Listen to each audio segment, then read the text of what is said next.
All right, so how many of you are new to Spiritual Sunday? Yay, okay. Thank you for joining us. It's great to have you here. My name is Chaim Solomon. I'm one of the senior teachers here in Boca. And what do we do here?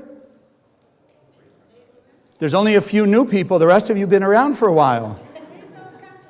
We're changing our consciousness, and we're going to see all the more today why that's important. All right? We're starting the day. They're starting the week. This day starts the week, does it not? Yes. So just like a thought, what goes on in your mind is what goes on in your life. So, yes? Yes and yes. Okay, learning. That's good. Okay. So what we want to do is change our way of thinking. That's the whole point. By impressing our consciousness every week, and as much as you do this during the week, we're impressing our consciousness with the truth. Because the more we see the truth, the more we can really begin to feel, see, and experience the light of the Creator all around us, in us and all around us, then the more it's going to be easier to remove the chaos from our lives. It's just that simple. You know, I used the example with a group yesterday. You know the Rubik's Cube? Rubik's Cube. So once you take it off the shelf and you do like this, yeah. How many of you know how to solve it? Okay. 1, 2. So the rest of us, we have no idea how to solve it, right? So once you've mixed it up, you could play with it for the next 25 hours and it would still look pretty much the same, wouldn't it? Yes or yes? Exactly. So, what's the difference between chaos and disarray? For those of us who can't solve it, it's chaos. Because we can keep turning and turning and turning and turning and turning, it's still going to look the same. So for us, it's chaos. But for these two people who can solve it, they can look at it. Is it in disarray? Yes, but is it chaos? No. The difference of chaos is what we feel, not what's out there. So by transforming our consciousness to be able to see and experience the light of the Creator, the solution for everything, every problem that we could have, by seeing that solution, then what happens instantly to our chaos? Disappears. We may still have some disorder, some disarray that we have to put back in its order, but the chaos is gone. And once the chaos is gone, what starts happening to your immune system? Gets stronger. What happens to your attitude? Gets better, happier. So that's what we're here to do, is make you better people, physically and spiritually. And so how are we going to do that? We're going to put our affirmation up on the screen, and we're just going to start shifting our consciousness once again. Even if you've done this for 30 years like I have, can you still shift your consciousness? Yes. Gee, thank you so much. Yes, okay. Yes, of course we can. Until when? Till we're 100%. Until there's heaven on earth and we've achieved our 100%, then there's just living in that 100% bliss. So short of that, we can always raise our consciousness, and that's why we do this every week. So if you'll repeat with me, consciousness is everything. I raise my consciousness today to see the miracles and wonders of life. I commit myself to behave with greater love, compassion, and kindness towards all human beings. And the best way to get started? With those of us right here, right now. So please stand up. Okay, so before we continue, one, let's just say hello to everybody who's watching us on Facebook. Hello, let them see us. Woo! Yes. So a couple quick shout outs to people who are watching. I have to find a way to get them here so we can see who's watching. Andrea in Houston, Ruby in Hong Kong. We have a new viewer, Miguel Antonio from Madrid. So any of you here from Spain? Never been. Anybody has ancestors from Spain? Okay. So then it's probably your fault he's watching. Okay. Mitchell from Woodland Hills, California, that exotic place. Yvette from Pennsylvania. Christy from Miami. Hi, Christy. Maybe one week you'll come join us. Okay. It's not so far, 35 minutes, right? Especially on a Sunday. Okay. Torun from Norway. Woo, yes. And Tina from Denver. Okay. Now we have yes, that's great. I don't know if it's Torun. There's another person Facebooked me from Norway. that says they found us through a friend of theirs, and now they're traveling through the States. So hopefully 1 week or another they'll be able to stop by if it's on their itinerary. But imagine all the way from Norway to have a friend, and they're not in Norway, it's a friend somewhere else in Europe who told them about what's going on here. So just to understand how much impact you and I are having around the world. Because if you're coming week by week, like I do, you know it's because it's changed your life. It's made your life better. Otherwise, why are we bothering? I mean, can you imagine going to a restaurant, you go to the restaurant, the food is horrible, and you say, I'm looking forward to going again. Right? Or how many times will you watch a bad movie? Yeah. Some of you thinking, yeah, I've seen, okay, never mind. Okay, so we have, to start us off on Mother's Day, we have our guests who've been with us before, so we want to hear the musical and vocal talents of Tom and Bibi. Hi, good morning. First of all, I want to thank Haim and Batia for having me here. And today I'm going to sing Where You Laid by Carole King. I know I did already sing the song here, but I think it's a very beautiful song, and I want to dedicate it to all mothers and daughters here. Happy Mother's Day.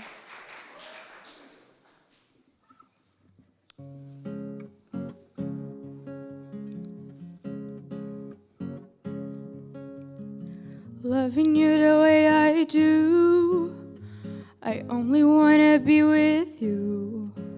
And I would go to the ends of the earth, 'cause darling, to me that's what you're worth. Where you lead, I will follow anywhere that you tell me to. If you need me to be with you, I will follow where you lead.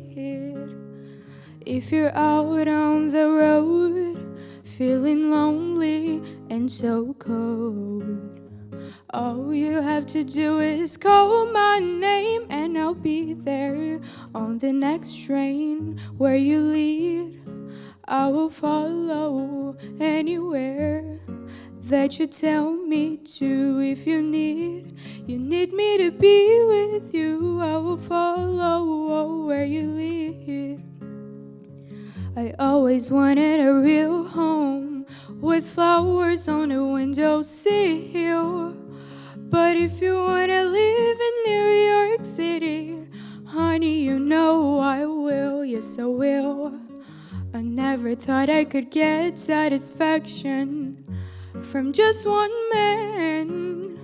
But if anyone keeps me happy, you're the one who can. Where you lead, I will follow anywhere that you tell me to. If you need me to be with you, I will follow where you lead. I will follow anywhere that you tell me to. If you need me to be with you, I will follow where you lead. I'm gonna follow where you lead. I'm gonna follow where you lead. I'm gonna follow where you lead. I'm gonna follow where you lead. Thank you. All right, so since it's Mother's Day, I have a Mother's Day joke. So this new police recruit, he's gone through all the academy, imagine all the tough, physical work, et cetera, and it's his last exam. So of course there's the oral questioning, and his superior officer says, okay, here's the scenario. You're out on the streets, and you come to find you have to arrest your mother. What do? So the recruit looks at him and says, call for backup. Okay. Exactly. So, how many mothers in the mother's looking, what? No, right, exactly. So let's acknowledge mothers first. Okay. All right, so a number of years back, when I first had my spiritual awakening, long before Kabbalah, but I was beginning to read books that said you have mind over matter, right? Your thoughts create things in your life. So growing up, I had a very friendly relationship with penicillin. Strep throat, laryngitis, something or other, and I was just taking penicillin all the time, and it'd come and go, et cetera, et cetera. No problem. So now I'm starting to study spirituality, and I get an ear infection. So the first thing I'm trying to do is mind over matter. I'm going to meditate that ear infection away, because I'm now a spiritual person. So I'm meditating and meditating and meditating. 1 day, 2 days, 3 days go by, and the pain's getting worse. So it got to the point I said, well, I guess I'll go to the doctor. So of course, what does the doctor do? Ear infection assigns penicillin. What do I know? But I will never forget to this day, and you're talking almost 40 years ago, I'm taking this pill, and I'm looking at this pill, and I'm resenting the pill no end, because the pill represented my failure. See? In other words, I failed. I couldn't get rid of the ear infection, mind over matter. So I take this pill, very resentfully. In about 2 hours, all my joints swell up, prickly heat everywhere, aches and pains. I gave myself an allergic reaction to penicillin. There's no way on earth you will tell me I didn't create it. So, kind of in reverse, what did I prove to myself? Mind over matter, I was right. Mind over matter works. But we have to work at it. What I realized then, after now 40 years of spirituality, 30 some odd years in the Kabbalah Center, that yes, mind over matter is a true thing. It's happening all the time. That's the point we don't tend to get. Like me, what am I looking for? I was looking for my mind to be able to take away the ear infection. But I had forgotten how the ear infection came there in the first place. Somehow mind over matter also created the ear infection. So I just didn't have enough strength. I didn't have enough belief or certainty, we would call it, in the ability of my mind to remove the ear infection. So I took the penicillin, and then I gave myself an allergic reaction to penicillin. So you and I have come to remind ourselves again and again, which is why we have to keep reminding ourselves. Consciousness is everything, because we forget. We forget. In fact, when you look at one of those cups, the example, it's an 8-ounce glass, it's got 4 ounces of water in it. So before you come to Kabbalah, what do we want to think? Do you see the half full or do you see the half empty? You want to see the half full. I want to be an optimist, right? But what do we learn now in Kabbalah? Is the glass half full or is it half empty? It's both. If we don't see the whole picture, by seeing only the half full, we're missing half of life. By seeing only the half empty, we're missing another half of life. So we have come to understand, unfortunately, before Kabbalah, that everything should just be positive thinking. If I think positive, think positive, think positive, think positive, it all go well. Well, but what about the mistakes we made before? That we also create. How do we make a mistake? Did we not think our mistake? Yes or no? Yes. Somebody screams and yells at you. And you think, I'm going to get back at them. I'm going to show them who's boss. And now you scream and yell at them. Then you come to Kabbalah, you realize, wait a second, that behavior is what we call reactive behavior, right? So it sets up a negative pattern. Again, cause and effect. So years later, if I want to fix that, I still have to face my negativity. I can just say, okay, positive thinking, positive thinking, positive thinking, because the glass is half full and it's half empty. So you and I want to see the whole picture, because if I have the whole picture, then I can use the half full to increase and fill up the half empty. But if I only see half and I think that's 100%, then what more can I change? If you already think you're at 100%, is there any more to go? No. So then what would happen with your misery? You'd be stuck with it, wondering why you're in misery, why you have difficulty if you're already complete. So we have to see both sides. So that's what I learned, that there's the mind over matter. My thoughts create my reality, create my physicality in a positive and a negative way. But the beauty of that is, Once I learn to take responsibility for that, once I understand my mind creates my reality, then if I don't like something I've created, what can I do? Change it. You never worked with Play-Doh? I was going to say clay, but maybe we didn't do clay. Maybe you're before Play-Doh too. Okay. So if you have a... Hi, how are you? Let's start. Maybe I'll talk to you there. They suddenly don't like me over here. Right? So you take a piece of clay. All right, and you form it into something, and then if you look at it, you say, well, that's not really what I wanted. What do? You just squish it and you change it again. That's the power we have. But we tend to think, oh no, if I made it that way, then I have to throw it away and find something else. Well, if that's your only piece of clay and you throw it away, now what? So you and I learned that we've been given, as the image and likeness of God, we've been given the same power that the Creator has to create. We're creating in our limited level. We're creating in our life. We're creating here in the physical universe. Yes, the Creator is quantum. It creates beyond us. But we create our lives every day. And that's the part we don't remember. We don't realize, and we don't make use of it. So we set ourselves up in many ways to fail. How many of you ever grew up with an idea of what success looks like in your life? You ever did? Yeah, people tell you, you think, you imagine, right? One way or another. So let's see what happens. So if a person has set in their mind, which creates their reality, that success is defined by the job you have, how much money you make, the house you live in, and the car you own, and the things you have. Now, 40 years later, person looking at their life, and they've set that pattern in their mind, consciously or unconsciously, and now they look at their life and they don't have that job, that income, that car, that house, etc. So now what happens? They're going to be miserable. They've created chaos. Why? Because they have not achieved what they believe is success. Same thing. How many people set themselves up for love? What does love look like? Well, love looks this type of relationship, and or it's being married with 2 kids, 3 kids, 1 kid, this way, that way. And then years later, when they're not seeing that in their life, same thing. Now what happens? They're feeling a lack of love. Why? Because they set the mold in the universe, what love looks like, and now they're not feeling it. So of course they feel the lack, and any lack will create chaos. Any lack. And we can go right down the line. But we can also see the other side. And this is where Kabbalah comes in. Our mind sets the mold for the universe to fulfill.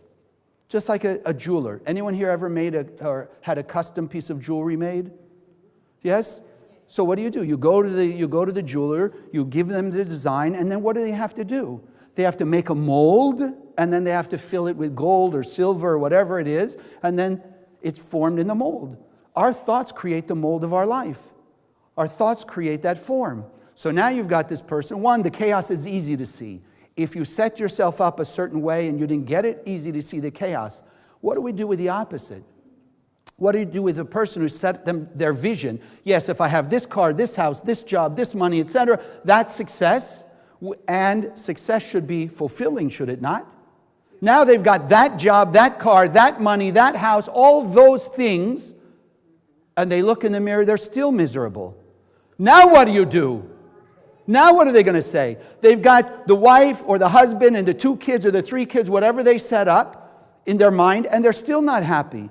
Or you go right down the line. They've gotten everything that they thought was happiness, success, joy, peace, love, whatever, and now they're not fulfilled. They don't feel complete. Now where do you go? Where do you go from there? So in the 90s, this was what made the Kabbalah Center first come on the worldwide news.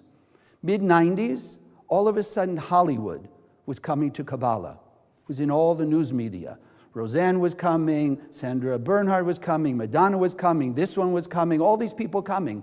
And I'll never forget the first media that came to us in LA, and because I was practically the only American teacher, they send them all to me. Okay, what do I know? So they come in, they're asking me, so tell us, Chaim, why do you think these people are coming to Kabbalah? Why are they asking that question? Why do you think they're asking? Because these people have success. They've got everything most people think would be a sign of success. Wealth, fame, fortune, etc. So why are they coming to Kabbalah? So I made it very simple. For most people, what do most people say? If I have this, if I had fame, if I had fortune, I'd be happy. These people have fame and fortune. They can do whatever they want. They can travel the world, etc. If they're still not happy, where do they go? Another car, another movie, another song, another what? They have to go inside. Because you and I are learning here from Kabbalah 1 onward, the only reason we came into this world with the power of the Creator to create inside of us was to act like God, to become like God, to do actions of sharing. What do we affirm? Love, kindness, and compassion. To whom? All human beings. Maybe I should put up there all the time. That's all we're here to do. It's a very simple thing. Anyone can't understand the concept? It's pretty simple, right? Just share your light, share your love, compassion, kindness, whatever, all the time. Be like God. That's it. That's all we came for. So if we've got the physical things and we're not happy, it's because we're not sharing enough light. If we don't have the physical things and we're not happy, it's still because we're not sharing enough light. It's not because we don't have the physical things. That's what you and I are learning here. Mind over matter. And when can we do that? We're doing it all the time anyway. That's what we're learning here. Consciousness is everything, which means to be conscious. Are you aware right now? How many of you have a toothache right now? How many of you 2 minutes ago were actually consciously thinking, oh, I'm so happy I don't have a toothache? Exactly. Exactly. So we were not consciously aware the fact that we don't have a toothache. We have to be able, and we are able to be in both places at once. You can be listening to what I'm sharing with you, and also be grateful that you're in good health or things are good in your life, etc. It's not difficult. It's not that difficult. It just has to be put in our conscious mind. We have to work at thinking that way. That's it. So now the Kabbalists teach us, when do we have opportunity to do mind over matter? All the time. Every day we have the opportunity. So what do they teach us?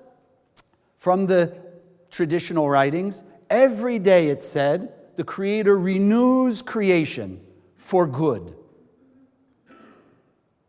Every day the universe is made new for good.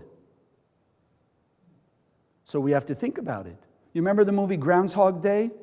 Right? The same day came again and again and again and again. Well, sadly, that's what most of us do. If every day is like a clean slate, the whole board is erased and it's brand new, everything's possible, why do most people look at and seem to have the same day, day in and day out?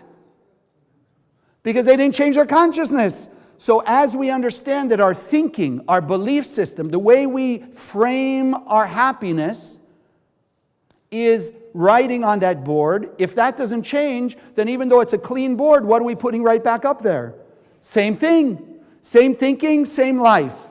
Same thinking, same life. Same action, same life. It's the same thing, like the movie. If he did the same thing, but what did he notice? Such a nice example. Day by day by day, he started to realize the same things were happening. And then what did he do? He started to realize, well, who could change it? He could, by acting differently, treating people differently. That's what we're learning from Kabbalah. You want your world to be different? The unfortunate part for us is it doesn't always look exactly like that. We don't see always the same person in the same situation. Why? Because we ran away from it. You had a bad relationship, you run away from it, throw them out of your life, and now you find a new relationship. Does the new person and the old person look the same? Look the same. No. So you think it's something new, like here's the new slate. You just forgot that you're thinking the same way because you took from the last relationship a thought pattern of, oh, all men are that way, all women are that way. So if all men are bad or all women are bad because of your experience, why in the world are you such a masochist to look for the next relationship? Think about it. Consciousness. Right? We throw away 1, 2, 3, 4 relationships, and yet we still say, all men, all women, and then what are we looking for? Another man, another woman. Hello? Right? Right? You get it? Exactly. But why? Because like in the movie, it's about us changing. So we have to realize, yes, relationships are all the same, the jobs are all the same, the experiences are all the same, not because of all them, but because of us. We're the same. And as we understand, how many of you have ever heard like attracts like, cause and effect? Okay, so then if we're the same, why should we get something different? You know what they tell us? What do they call it when you try and do the same thing again and expect different results? Insanity. Insanity. So why do they say Kabbalah makes you crazy? It should be life out there makes you crazy, not Kabbalah. Kabbalah, we're un-insaning you. Okay, right? Right to Merriam-Webster. I can see that's a new dictionary word, right? Uninsaining. No, but you think about it, that's what we're doing. Conscious, be aware. We're creating our reality all the time. So it is Groundhog's Day. We have the ability to change it. And the beauty is, as we change, the universe has to, because it's a universal law. The universe has to fulfill not our wishes and our hopes. That's why things like just positive thinking or just wishing doesn't work. You can wish forever and ever and ever. But you've got to do the actions. It's got to be what you really believe. That's why we keep engraving in our mind. Because you grew up, whatever you are, 20, 30, 40 years old. So the weight of your thought is not good, not capable. The world works a certain reactive, chaotic way. And now in order to turn it the other way, you've got to put a greater weight on that side. So wishing and hoping doesn't change that. Wishing and hoping really means, I don't want to do the work, I'm not willing to change, I don't understand how to change, I'm not going to change, but I want everyone and everything outside of me to change. It's not going to work that way. Not unless you pay them enough. And even that doesn't really work, does it? Right? There was in LA, of course, everything in LA, and I can make fun of LA, I grew up there, okay? So what did they come up with a few years ago, I heard? You can buy your own fan group. You rent people to follow you around the city going, ooh, look who's there, look who's there, look who's there. So everyone will gather around like, who are they looking at? Must be a celebrity. What are they looking at over there? You imagine? So for 5 minutes, you feel real great. You hired 20 people to chase you around, right? And everybody looking at you. But by the time your hour or two is up with them, and now you're back to home, and you're back all by yourself, etc., etc., now what happened to all the great feeling? Came and went. That's the point. Kabbalah is teaching us we have the infinite lasting power of the Creator. And we're constantly creating. Now we're learning to think, what am I creating? And if I am creating something, is that what I want to maintain? If I don't want to maintain it, then change.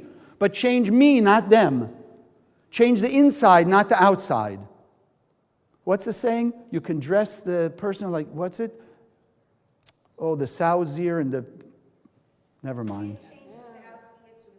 Yeah, okay. You can't change the sow's ear to a silk purse. You can put a person in a formal suit, right? But you can't change what's on the inside. You get the drift. Okay, it's not coming to me, the saying. But you understand, change anything on the outside. We've talked about it. If I walked in here for the new people in shorts and a t-shirt, would you take me as seriously? Okay, because he can relate to shorts and a t-shirt. Okay, great. Might take me more seriously. But you get the drift. So you dress in a way that is appropriate, so at least you leave open-minded people. People say, okay, let's be open and hear what's going on. But we do. We can't change the outside alone without changing the inside. And once we change the inside, the outside starts to change automatically. That's what we're learning. We're here today. Kabbalah is teaching us what? Sit and wait? Should we just do that? We'll sit and wait? No. No, Kabbalah says, don't wait. We've been given the power of the Creator. We've got to start shifting our thoughts, shifting our belief system. That's why we remind ourselves here, what? I am. I am a pure and perfect being of light. I am a pure and perfect being of light, because we tell ourselves so many times, I'm an idiot and I'm stupid and I made these mistakes and these things. No, we've got to keep changing. So the Kabbalists teach us, if every day is new, then seize the day. Seize the day. Don't wait for things to come to you. Go after them, right? Every day is new and fresh. Our mind, go for the gold. Go for everything. Why not? I can already hear it. Why shouldn't we go for the gold?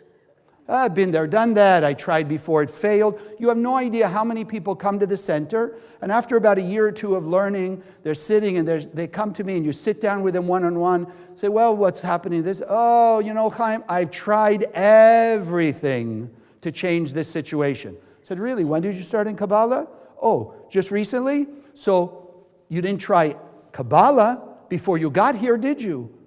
But that's the kind of thoughts we have. I tried everything, I met everyone, I did everything, right? So it doesn't work. No, it's not true. You didn't try Kabbalah, and even within Kabbalah, 30 years. You think 30 years as a teacher, I've done everything? No, there's still more to go. Until I'm 100%, there's still more. Every one of us have more to do.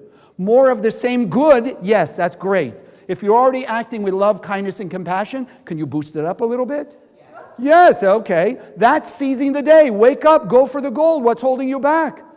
I keep telling, it's funny, I keep hearing sort of along the same idea from students. It's interesting how it's just mind over matter. People have accepted. There's a woman changed her life fantastically.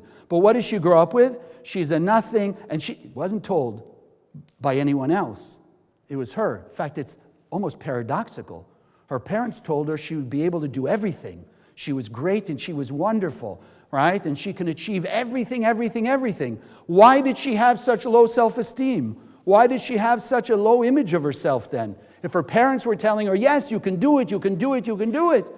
It's the half empty, half full. Because what happened? Her parents telling her, yes, you can be great and wonderful. She gets a B in school, she gets a C in school. Now what does she believe about herself? Not good, not good. They must be lying, I'm not that good. So it wasn't even just from the parents. She made her own mold that she was no good. Because in their love, they were trying to encourage her. Yes, you can do and achieve whatever you want. But when she didn't achieve, she beat herself up.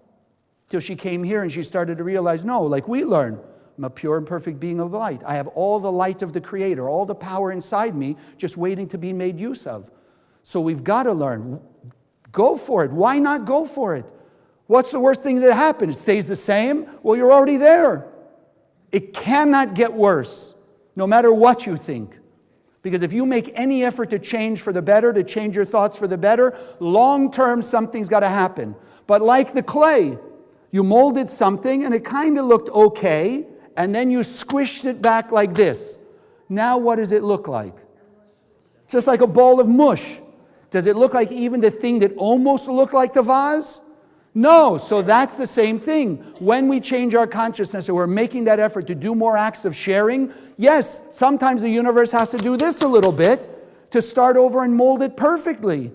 But it's when it does like this, that's when that negative voice in our head, that opponent we call it, will then come in and say, look what happened. You thought you were making things better, but it just got worse. How many of you ever lost a job to find a better job? Left one relationship to find a better one?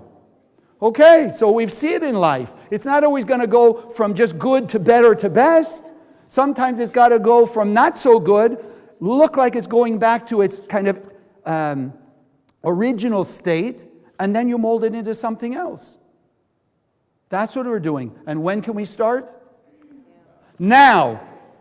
The Kabbalists teach us, if you're going to seize the day, every day is a new day, then for you and I, when does the day begin? Really practically. Not when does a day begin? When you wake up. When you wake up, the world is there. It's fresh and new. That's when we pick up all the old garbage and we say, no, this is what my life is going to be, just like yesterday. So the Kabbalists say, wake up, seize the day. Decide it's going to be a different day. Just wake up, one simple thing. Start. Like with the toothache. Are you now thinking you don't have a toothache? Or you're still not? Some of you still not, I can hear it. Right? Even though we just talked about it. You wake up in the morning, be thankful that you have another day. I talked to somebody, one of the students here. He's going through some physical ailments. So how are you feeling? How are you feeling? He says, it's another day. I'm happy to be on this side of the green. Like of the ground, right? Exactly. So you wake up in the morning, be thankful you have another day. Seize the day. Today is the day I can change my mind. I can change my mindset. I can change my belief system. But it's not just about changing your thought. The only way you make that soft cement, that you're remolding into solid experience is how? One thing. You've got to do the action. You've got to do the action. Right? The thought has to be followed by action, creates the mold for the universe to fill. If you just say, gee, I wish, you think you're handing a mold to the universe? Same old, because you didn't do any action to change it. Actions speak louder than words. That's the whole idea. So I have a student shifting her perspective, because it's all about new thoughts, changing our consciousness, and then following with action. Okay, so she's free to admit she works in a medical position, and she was training on something new. So she's training through the day. She, like all of us, you're training, so some you get right away, some you don't get, working on it. She says one of the doctors, for whatever reason, all day was doing nothing but criticize. She didn't do this, and not going to do this. So she realized what we're talking about. Is it up to the doctor, or is it up to her? Her life experience is in her hands. So what did she do? She changed not only her thinking, right? Because I'm sure, right? What are you already thinking about that doctor? Don't say it out loud, right? It may not be PG, right? But that was like her original thought. And then she said, no, I have to change my thought because I want to change my life. So what did she do? The doctor, towards the end of this, and again he said something, and she said to him, you know what? I thought it was pretty good, pretty strong. She looked at him and said, thank you for telling me all these things because you're helping me to be a better technician. You're making me a better technician. She says this guy almost like went white like a sheet. Like it just took the wind out of his sails. Because I'm sure it wasn't really about her. Maybe he had a bad day, maybe things weren't going well in his life in some way or another, and this was just the easiest way to take it out. So she understood, no, it wasn't personal. Remember last week we did the pen? She didn't take the pen. She decided to turn around. Thank you, you're making me a better person. So that's what we're here to do. Seizing the day. The old us would run away from darkness. We run away from challenges. But you're now a new person. And what do we learn in Kabbalah? Don't run away from the challenges. If the light of the Creator is infinite, then what's hiding in every dark situation in our life? Light. So if you run away from it, you're running away from the light. We're learning here, no, the new you, the new us. You wake up in the morning, ready to take on the day, seize the day. I'm a new perspective. The light is waiting for me everywhere. So what do? I have to run after the opportunities to squeeze the light, so to speak, out of the darkness. Squeeze the darkness away. You walk in your house, it's dark in a room. What do? You turn on the light. Where's the darkness go? It disappears. You're bringing light out of the darkness. That's what we're learning here to do. But if you run away from it, like Groundhog's Day, it repeats again and again and again until when? Till you embrace it and reveal the light through it. Run after your opportunities. It was a very cute story. We had a student years ago in LA, happened to be a very famous producer. So he was working with one of the teachers, and of course, along the way, the teacher was asking him, can you help support the Zohar project? Can you help, give a donation? Help us with what we're doing. Help us spread this message. So he would, like every month, the teacher would say, would you like to give your donation? Give your donation. And one day he looks at this guy and he says, I just wish one day you would run after me to give.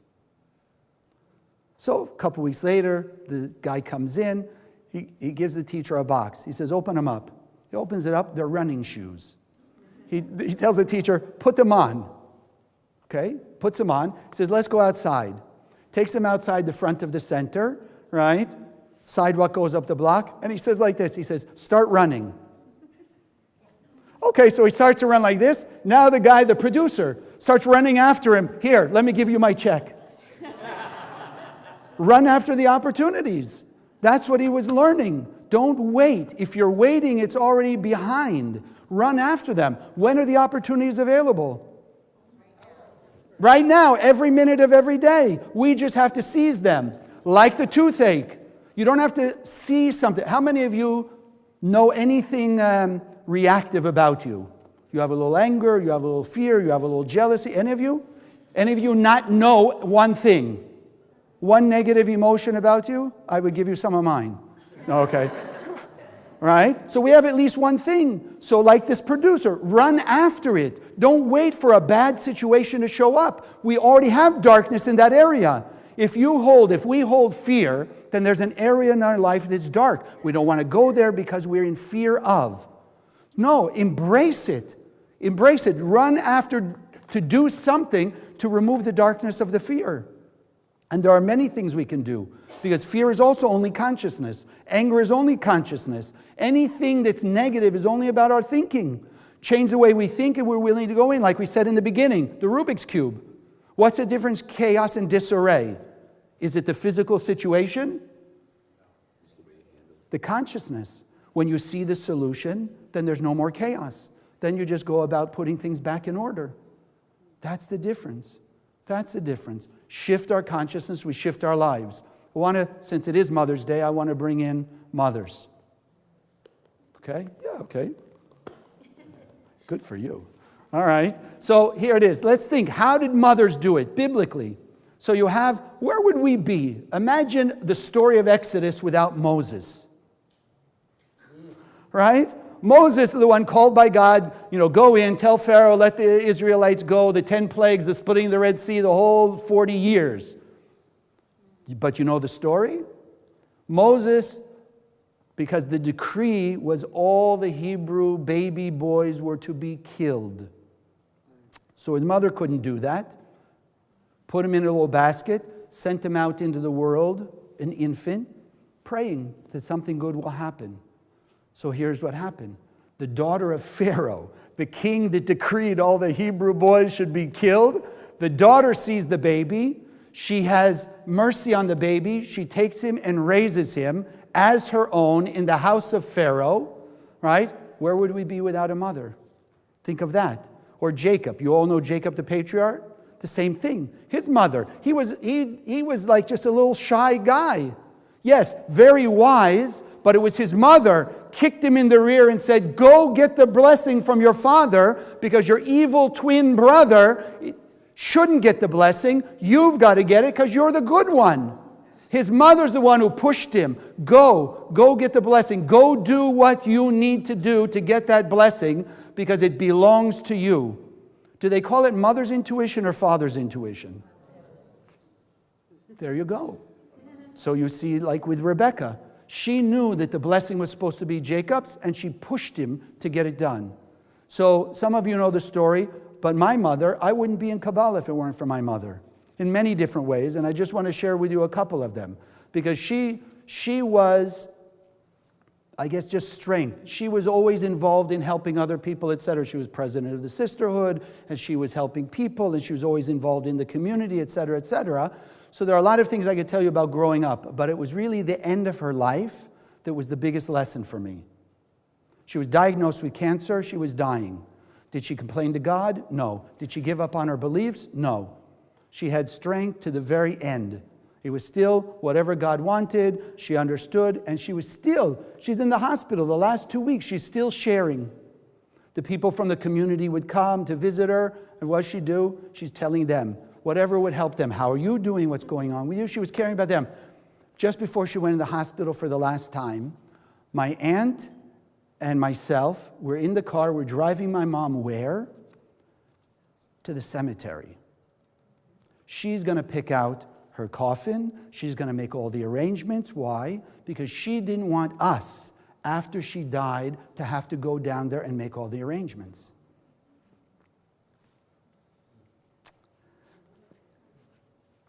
So we're in the car going, and first of all, I can't even fathom what this is. She's going there to make all the arrangements. Then she's looking at me, and she says, and don't forget, you tell your brothers, you have to pay the rabbi this much, you have to pay the organist this much. She's making all the arrangements, right? Because I couldn't fathom it.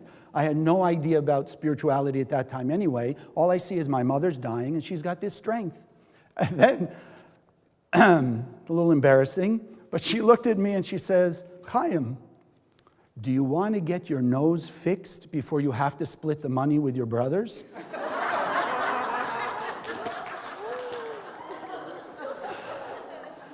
I'm in tears, and I'm looking at pay attention to yourself. What are you worried about me for? But that was my mother. To the very end, she was strong. She was there. In fact, she's the one, and I've also told this part of the story. She waited. She had the strength and the determination that she had to say her goodbyes to everybody, even my father, and they had been divorced a few years, and it wasn't a very friendly divorce. But my father came to the hospital. They made their peace. They said whatever they said. Nobody knows to this day whatever they said, and then she left. After she did everything she needed to do, completed with everybody else, she left. And it was based on that strength that I decided I wasn't going to be a medical doctor. I had to become a spiritual doctor. And that's when I started to find my path into spirituality. So it's really, and on Mother's Day I want to give her the credit, it's because of her that I'm standing here in front of you. So, yes. So then this is the day we want to get started. Decide, we're going to go for the gold, we're going to go for all the light, because the Creator already gave it to us. That's the beauty. We already have it. We have to seize the day, we have to go for it, we have to do those actions of sharing. Why? Because we are all pure and perfect beings of light, and all we have to do is act more of that pure and perfect being of light, and we will be able to manifest, because the universe has to follow our lead. So as more of us gather and more of us holding the consciousness of I am a pure and perfect being of light, then the faster the universe will have to mold in its physical level, heaven on earth and peace among all peoples. God bless.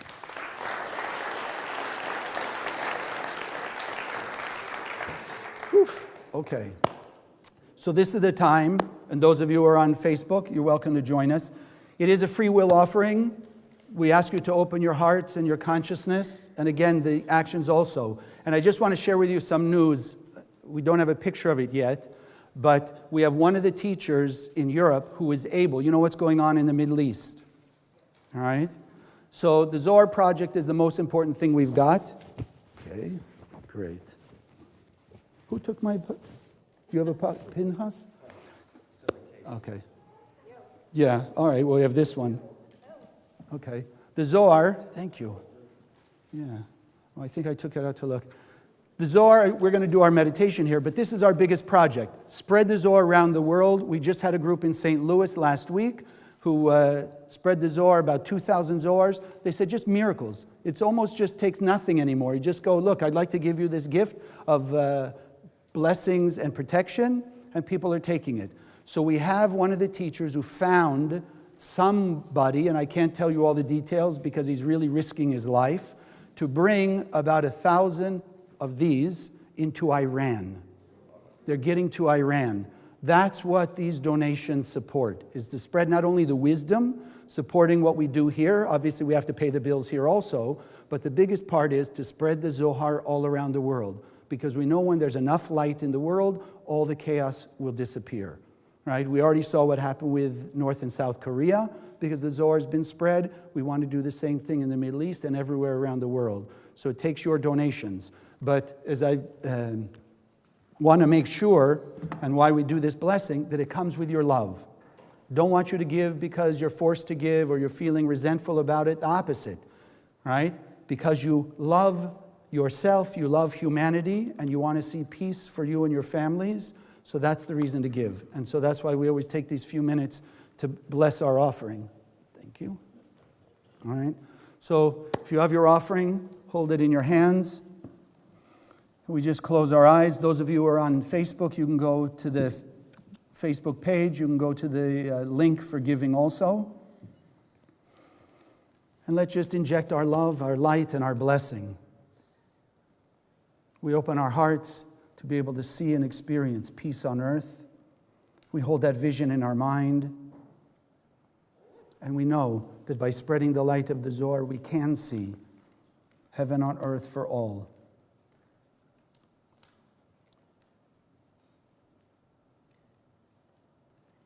We know that we are the image and likeness of God, so our talents and abilities come from the Creator. Our job is to be more God-like, to act with kindness, love, and compassion in every way. And so this gift we send out into the world to awaken the hearts and soul of every human being on earth, that they will also seize the day acting on a new, higher level of their pure light beingness. And that this gift will bring blessings not only for us, but for all of the world. And together we open our eyes and say, Amen. So now let's do our meditation. If you're new, what you see in front of you looks like squiggly things. Maybe you're familiar with, they're called Aramaic letters or Hebrew letters, but they are not a construct of humanity. They existed in the endless world before creation. They are just manifest in these shapes, but they actually generate, or if you will, channel energy from the endless world. So the pure light of the creator of the endless world channels through them. So if you just look at them with your eyes, because we know eyes are the window to the soul, our soul carries all 100% of what the creator gave us. We just have to activate it. So this name from right to left is Aleph, Yud, Ain. Activates the ability and the strength to seize the day. Go for the gold. Don't wait for things to come your way. Go after them. All right? And to change our thoughts. So just let the shapes be ingrained in your mind's eye. Get a good look at it. Aleph, Yud, Ain. Okay? Then if you close your eyes, sitting comfortably in the chair, hands on your lap, feet flat on the floor, so you're just a pure conduit of energy. Begin taking a few deep breaths, breathing in through the nose, hold the breath for a moment, exhale through the mouth.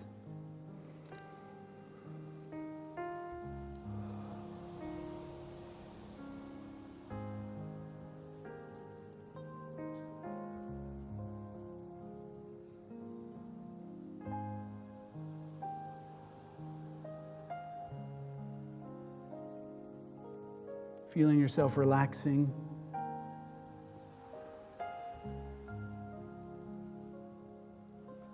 Begin just to be aware of the light, the infinite light of the Creator all around. Feel yourself being embraced by that light. Feeling warmth, the love.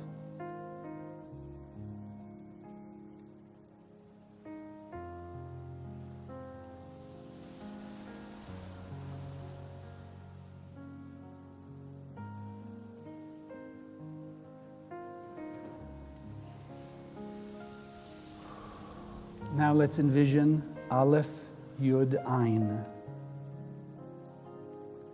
Letting this combination of energy reach into our soul, awakening the light of the Creator inside of us, giving us that boost to know that every day is refreshed and renewed, and the strength to seize the day, to change our thoughts, change our belief system, and to do the actions that follow congruently with those thoughts.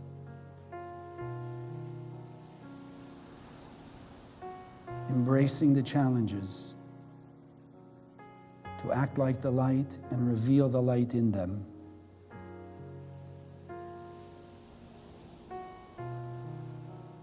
Taking every opportunity to reveal another level of our soul's light and blessings. Aleph, Yud, Ain.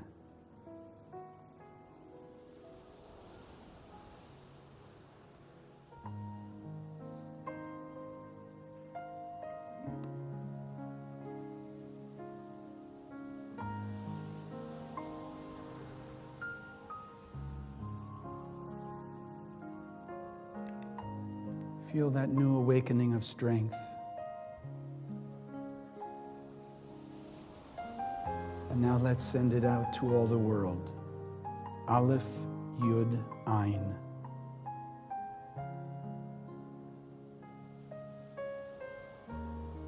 Reaching the soul of every person on earth, awakening in them the awareness of the power of the Creator inside,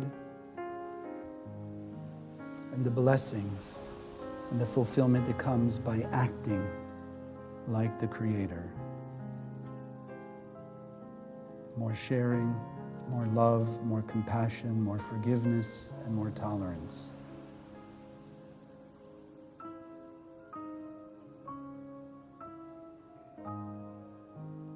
Every human being making a transformation in their thinking,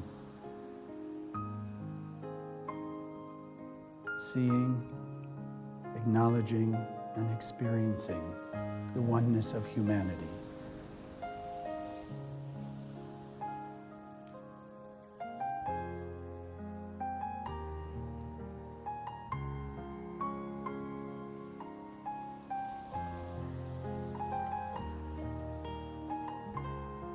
And together we see the world in peace and harmony.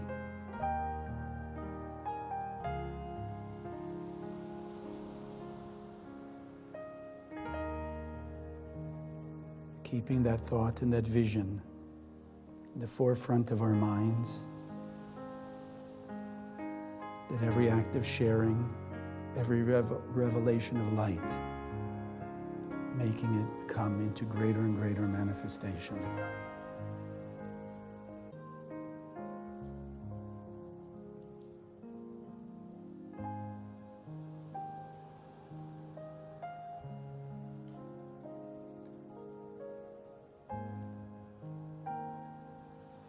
Feeling that joy now.